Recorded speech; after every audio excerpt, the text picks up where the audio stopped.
The eighth most common question asked by a non-Muslim is that why does Islam permit a Muslim to have non-veg food? You know, killing animal is a ruthless act. So why does Islam permit a Muslim to have non-vegetarian food? I would like to mention at the outset that a Muslim can be a very good Muslim even by being a pure vegetarian. There's no verse in the Quran, the Hadith that says it's compulsory for the Muslim to have non-veg food. But since the Quran and our Creator Allah subhanahu wa ta'ala have given permission for the human beings to have non-veg, why should we not have? The Quran says in Surah Ma'idah, chapter number 5, verse number 1, Ya ayyuhallazina amanu, O you believe, fulfill your obligations and eat of the four-footed animals with the exception named. Eat of the meat of the four-footed animals with the exceptions named. Quran says in Surah Nahl, chapter number 16, verse number 5, we have created for you cattle, and from it you derive warmth and many benefits, and of the meat you can eat. Quran says in Surah Mu'minun, chapter number 23, verse number 21, that verily in the cattle is an instructive sign for you. We give you to drink from what is within the bodies, and you derive many benefits from them, and of their meat you can eat.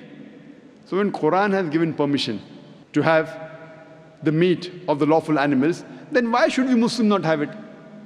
Let's analyze the scientific as well as the logical reasons for having non-veg food.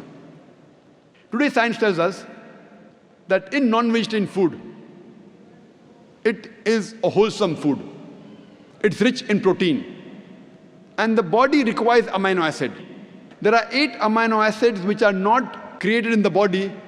It has to be given by the external diet. It's known as essential amino acids. Only in the flesh food do you have all the 8 essential amino acids. Therefore, the meat is called as a complete protein. There is no vegetarian food which has all the essential amino acids in it. Furthermore, meat is rich in niacin, vitamin B, and it's a wholesome food. There are many non-Muslims, especially the Hindus, they say that why do Muslims have non-veg? Indians, besides India, they're present throughout the world, 20% population of the world. You go to any part in the world, USA, Canada, UK, Dubai, you'll find Indians there. So it has become a common question throughout the world. I tell them that if you analyze the set of teeth of the herbivorous animals, cow, goat, sheep, they only have vegetables. If you see the set of teeth, they have a flat set of teeth called as herbivorous set of teeth. If we analyze the set of teeth of the carnivorous animals who only have flesh food, lion, tiger, leopard, they have pointed set of teeth. They have the canine set of teeth.